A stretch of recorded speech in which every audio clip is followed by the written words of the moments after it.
For a year, Maureen Caswell had made my life a catalog of small miseries.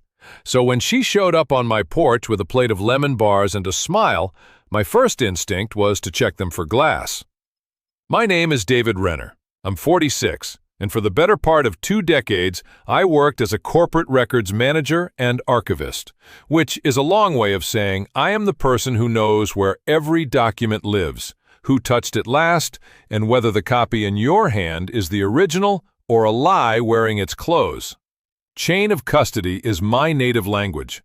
I can tell you why the person who holds the paper holds everyone attached to it.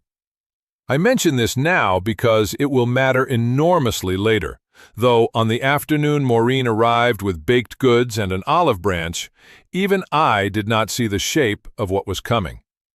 That is the humbling part of this whole story, and I've made my peace with telling it honestly. For a little while, she fooled me completely. The feud had been the usual Hillcrest Commons nonsense, escalated by a woman who had run the Homeowners Association board for 11 years and regarded the subdivision as a small monarchy with herself at the center. My crime had been asking, in writing, to see the reserve fund accounting after a surprise special assessment. For that, I had earned a year of citations, my trash bins, my mailbox post, the unapproved shade of my front door, each one a little paper cut delivered by certified mail. I had answered every one calmly, on the record, never taking the bait, and I had assumed we were locked in that trench indefinitely. So her sudden warmth genuinely disarmed me. And it was warmth, convincing and sustained. She didn't just drop off the lemon bars and vanish. Over the following 2 weeks, Maureen Caswell was, against all precedent, lovely. She waved me down to apologize. "I've been unreasonable, David, and life's too short." She talked the board into quietly dropping every outstanding citation against me. When my elderly neighbor's water heater failed, Maureen organized the help and made a point of telling everyone it had been my idea. She brought coffee. She asked after my mother by name. If this was an act, it was a marathon performance with no visible seams. And I am not too proud to admit that by the end of the second week, I had recalibrated.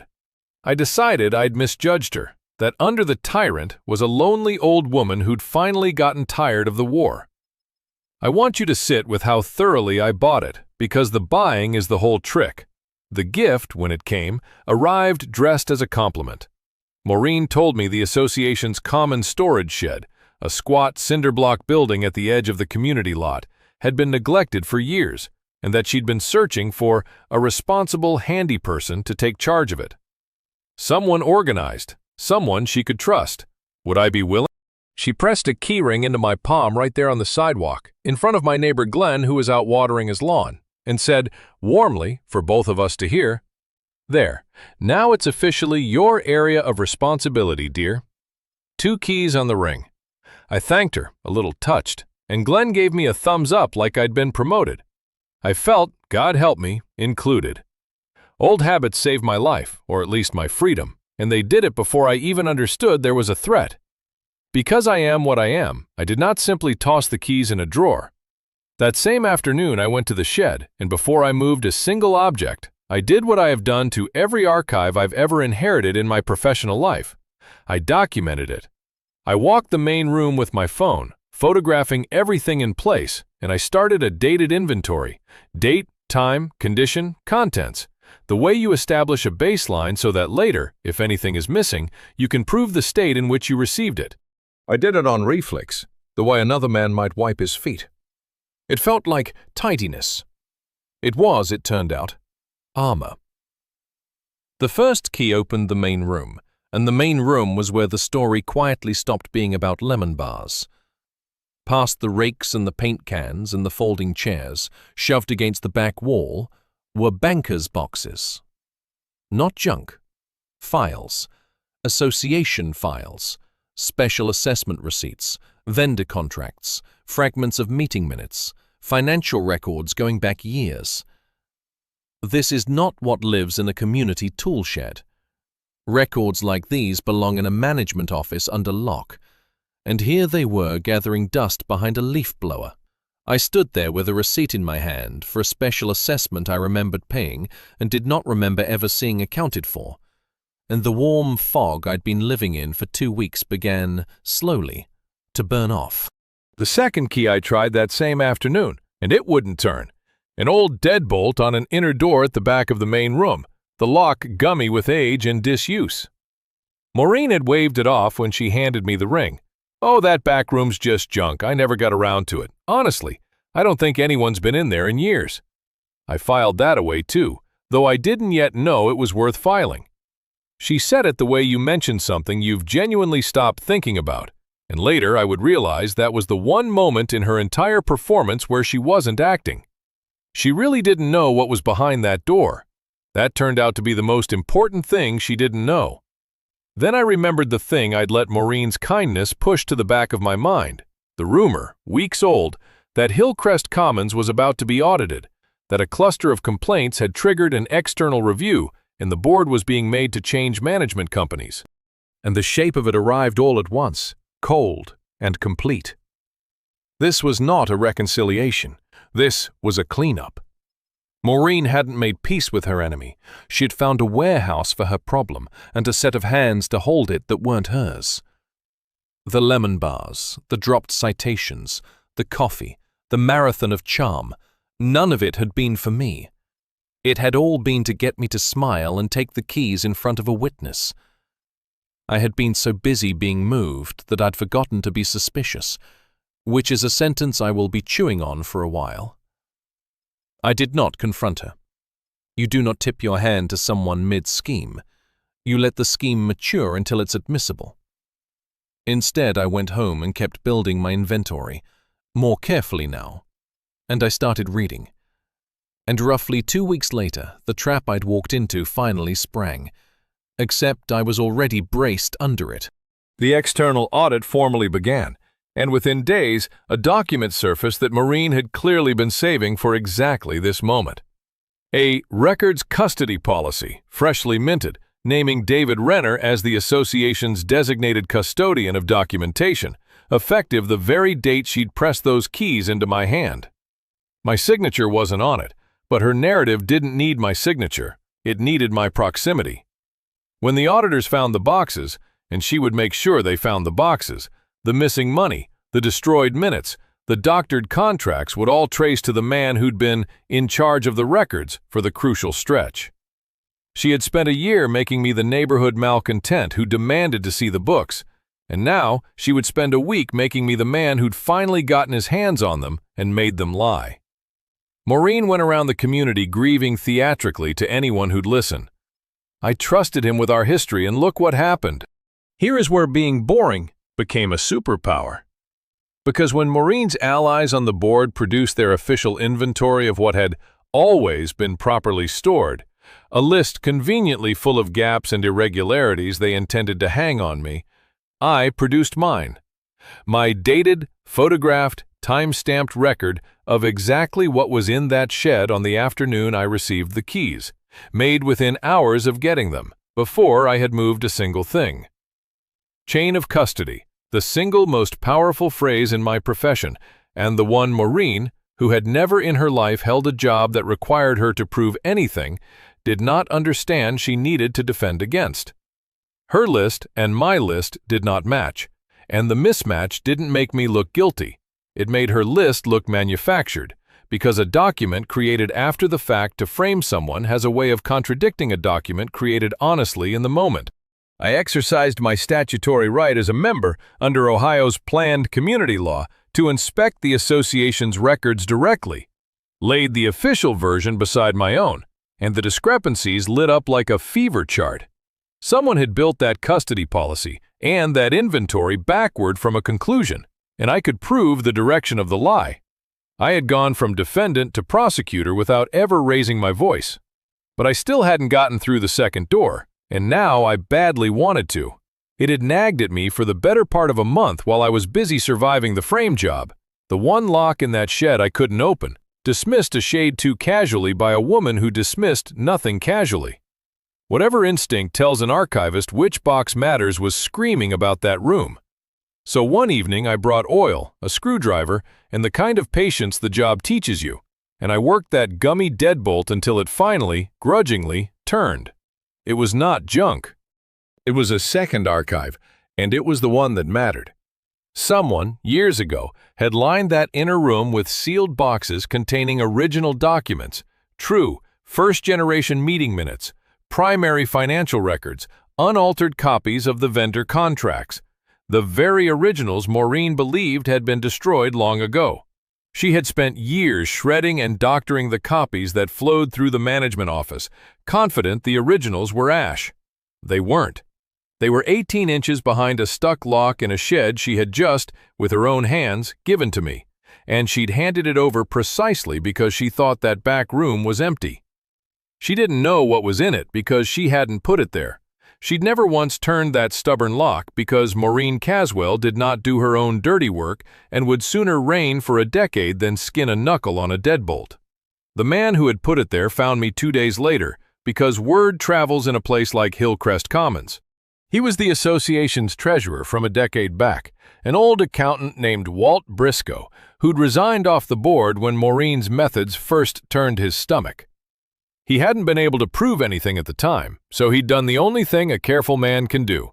He'd quietly preserved the originals as they passed through his hands, sealed them, and hidden them in the one room no one ever cleaned, betting that someday, somehow, someone would need them. I always figured she'd overreach eventually, Walt told me at my kitchen table, both hands wrapped around a coffee mug like it was keeping him warm. I just never figured she'd hand the whole thing to the one fella in the neighborhood who'd know exactly what he was looking at. He laughed, a dry little sound. She gave you the shed to bury you. She gave you my insurance policy instead. He agreed, without a second's hesitation, to swear to the origin and authenticity of every box, and to testify to the years of methods that had driven him out.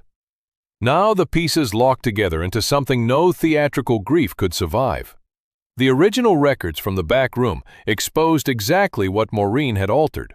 Special assessments collected from homeowners and never booked, contracts steered to a shell vendor she controlled, whole sets of minutes rewritten to erase votes that had never actually happened.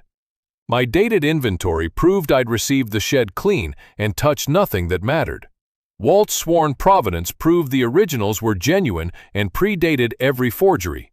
And the phrase she'd used to trap me, "Now it's officially your area of responsibility, dear," delivered in front of Glenn, who remembered it perfectly and cheerfully repeated it to anyone who asked, turned inside out in her hand. She'd meant it to chain me to the archive.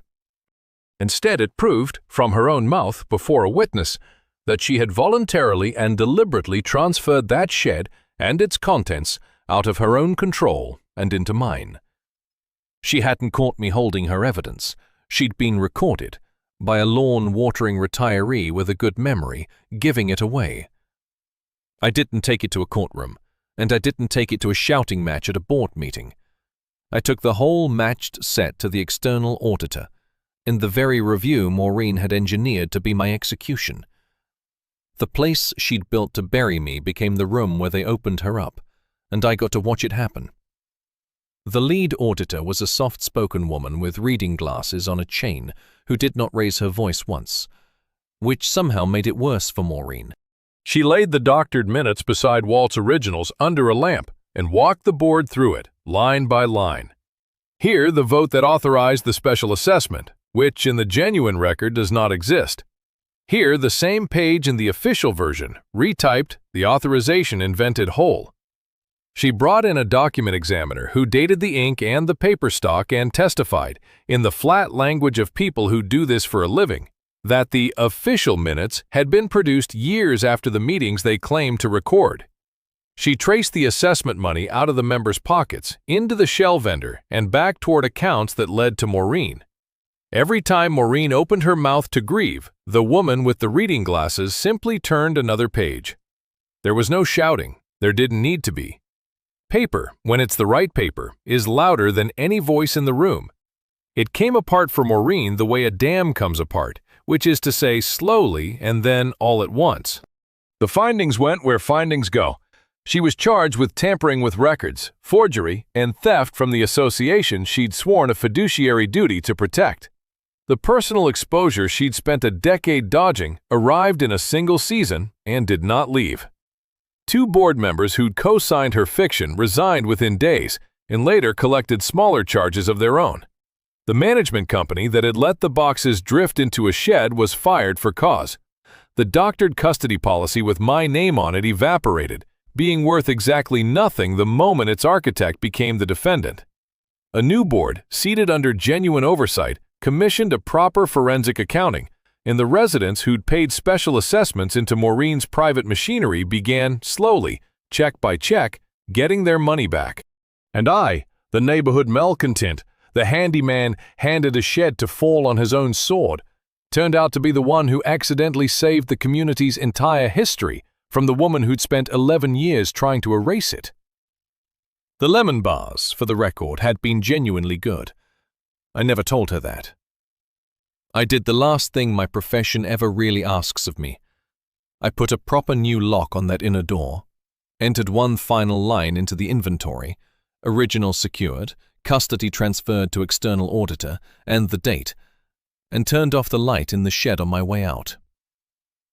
Channel author here, stepping out of David's shoes, because this one is a clinic in how a good trap catches the person who set it. Where did Maureen go wrong? Her genius was also her blind spot. She ran a flawless 2-week charm campaign and handed off her evidence in front of a witness. But she said the quiet part out loud. Now it's officially your responsibility. Never realizing that same sentence proved she gave the archive away willingly. She assumed the back room was empty because she hadn't stocked it, and she was far too grand to ever turn that stubborn lock herself. And she never imagined the neighbor she chose as a scapegoat was a professional archivist who'd photographed the shed before touching a thing. The charm bought his trust. Chain of custody bought it right back, with interest. Practical takeaways. When someone suddenly makes you responsible for records, documents, or money, date and photograph everything the moment it lands in your hands. That baseline is a shield you'll thank yourself for. Know your right to inspect your association's books. In most states, it's statutory, not a favor you have to beg for. And never forget that original documents beat doctored copies every single time, which is precisely why the careful person quietly keeps the originals. A question for you. If your worst enemy suddenly turned kind and pressed a set of keys into your hand, would you have smelled the trap? Or would you, like David, have eaten the lemon bars first and asked questions later? Tell me below. I want to know how many of you check the gift before you take it.